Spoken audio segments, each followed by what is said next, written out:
Star Trek's Plato's Stepchildren is one of the all-time classic episodes of classic Star Trek, but only because of one scene. What's it about? Well, it's about power corrupts, and absolute power corrupts absolutely. So that's your very lesson for this episode. Obviously, themes that have been addressed before, but it's a good one, and it's going to be recurring throughout fiction and genre entertainment because, like I said, it's a good one. This one was done on the cheap, but that doesn't bother me. It's all done on the soundstage and making use of props they already have because of all the Greek culture type stuff tossed about here in this episode. The one thing that sticks with me is that the idea is that they're aliens, but they're obsessed with Plato and the Greek culture and all that. And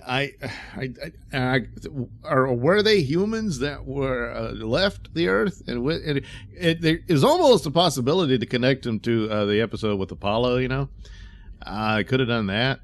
It just seems kind of slapped together. I thought it would have been better if they were humans from like maybe 100 years prior, and they were obsessed with the Greek culture and Plato and all that. And they discovered this planet that resulted in them developing telekinetic powers. Yeah. And so they could live out to their lives as gods. And also, not only with the telekinetic power, but they stopped aging, so they were practically immortal. All but one. There was a dwarf amongst them named Alexander, who's the only good one of the group. But they kept him around so they could treat him like crap because that's what they wanted to use their powers for. So, of course, the power corrupted them to be these nasty people that their only entertainment is tormenting that poor little guy until Kirk and McCoy and Spock showed up. So that's how they live. But there is a catch. Oh, there's a catch. They don't have any immune system. Apparently. So one scratch and it's all over. You get sick and die. So that's the deal. The Kirk and crew show up because of a distress call. They respond to it. And the distress is they needed a doctor. For all their highfalutin looks at themselves, none of them knew how to treat a cut. Or an infection, for that matter. So McCoy comes down and he treats the guy. And you see evidence of his powers because as he's losing it, all stuff starts flying around and everything.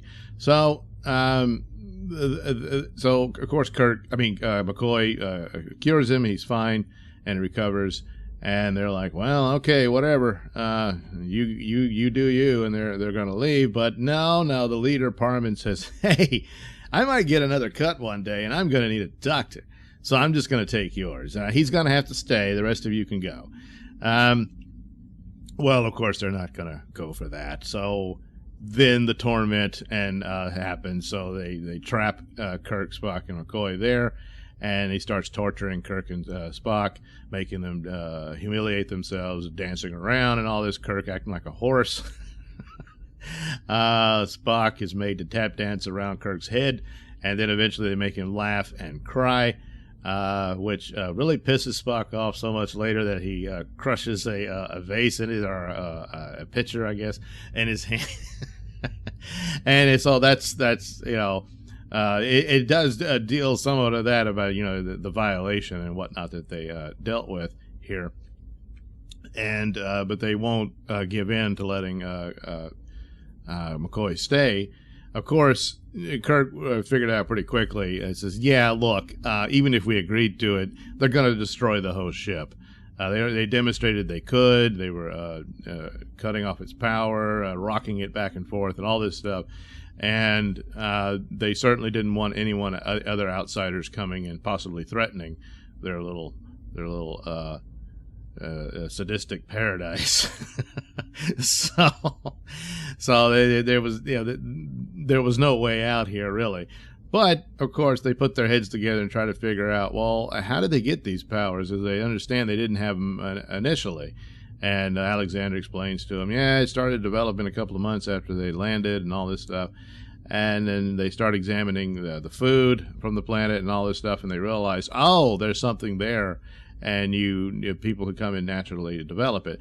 They discover that Alexander was lacking in certain hormone or something like that.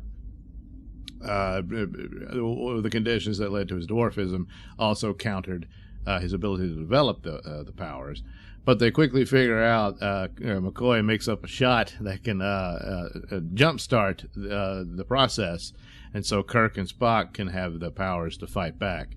And but then they realize that they'd given the shot to Alexander, he would be more powerful than any of them because he's already acclimated to the environment and whatnot.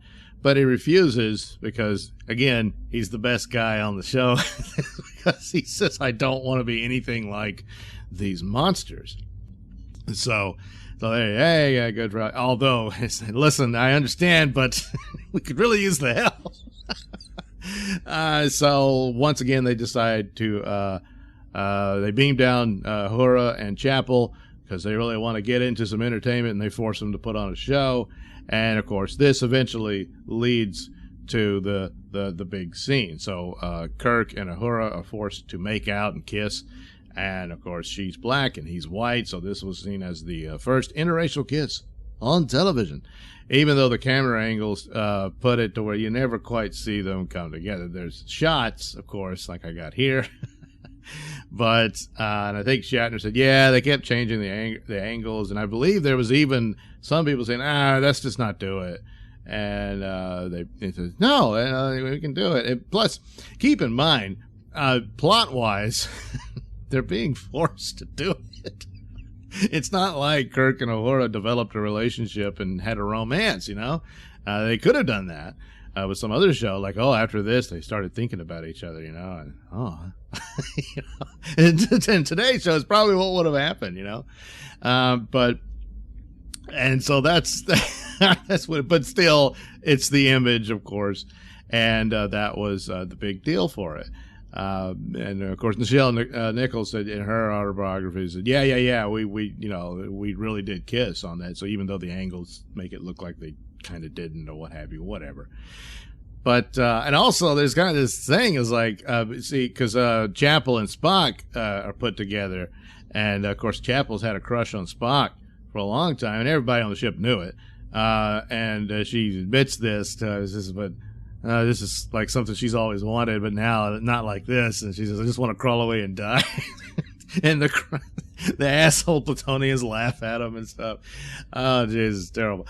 But the dialogue between Uhura and Kirk is like, she says, many a time on the ship I was, scared about, we were in danger and stuff, but then I'd hear your voice and then my fears would fade. So there's something there, So you could have, it possibly could have developed on this down the road. But it was not to be, I suppose. And then in an alternate universe, she's with Spock. How about that, huh? So that was the big thing. The overall show is kind of repetitive narratives, godlike powers, and power corrupts, which is a good theme because it's always true. Look where we are today. And it continues on. But and there's good moments to it. It's classic Star Trek, of course, the charm of the characters, and especially it's the big three and the relationship between the three of them. It's a bond and none of the villains can break, and all that sort of thing. And it saves the show. And, of course, it has the classic scene, which was, part of being more accepting of this sort of thing and all that stuff. And whoever you want to marry or be with is between the two of you, and it's no one else's business. And that sort of thing. But as far as the ranking, it's not one of the best episodes, but it's not one of the worst either. It's just that odd thing about the Platonians. I'm not quite clear on them, and I don't quite think it works. I mean, did they come, or is long ago they visited Earth and became, wow, this Plato stuff is cool, and then they go off to some other planet that just happens to give them superpowers, and that's the story, I guess. I don't know, but still, again, would have been kind of interesting if they were somehow connected to Apollo, and they were calling themselves Zeus and all that stuff, and that was them. Apollo thought they were all gone, but no, he faded away, but they didn't. Stupid Apollo, we just went to another planet. But anyway, of course, it's a pivotal moment in popular culture for that one scene, and for its time, you can understand why it had such significance for that, and the depiction of race relations and what have you. Although there's another scene where they force Kirk to do something else with Uhura, and yeah, probably. But hey, look, the Platonians were really nasty. So of course, almost at the last minute, the powers come to Kirk and Spock, and they're able to fight back. But Barman's the most powerful, and he's at first seeming to be able to take them both on, using Alexander to grab a knife and go stab them. But they're able to turn it around, and almost Alexander stabs Barman, and he's like, "Let me do it." It's the one point where the noble Alexander kind of falters, I suppose. Although he's kind of funny, because even after that, Parman says he's on his knees before them and says, "Hey, maybe we could work something out. I think we've all learned a powerful lesson." And all that. And Kirk's like, "No, you didn't." And so they're going to leave them there to be their miserable, soulless selves there. And they didn't really learn anything. But, of course, Federation ships will have to avoid that area. Of course, this is something that could be followed upon about these people, and perhaps could flesh out their backstory as well, and the dangers of their powers. Now, they talk about the planet affects it, but I'm assuming the environment is required as well. Once you leave the planet, the powers would fade, because we don't see Kirk and Spock doing this sort of stuff later. Use the Force, Spock. Yeah, they're not doing that. So I'm guessing that's the deal. Now, you can imagine some nefarious plots of trying to replicate the powers and maintain it off the planet. And that could make for an interesting follow-up to this sort of thing. But at this point, I really don't want to see the current people in charge of Trek doing anything like that, because one way or another, they'd find a way to just poop the bed on that. Yeah. So anyway, there you go, Plato's Stepchildren. A classic episode, to be sure, but again, primarily for one scene. Thanks for watching and listening. Say, while you're still here, why not like and subscribe and share with your many friends? Yes. Also, check out my mini stores in the link description below. Yes, where you can get t-shirts, hats, mugs, all those goodies with my artwork on them. Oh, yeah. And head over to indieplanet.com and pick up a copy of my comic book, Night Night. Oh, yeah. You can also catch me at my podcast, Mr Nailsin Show, on RadioMisfits.com. And you can also watch my videos on BitChute.com and now on Rumble.com. Oh, my goodness, so many places to watch me and my stuff. Oh, yeah.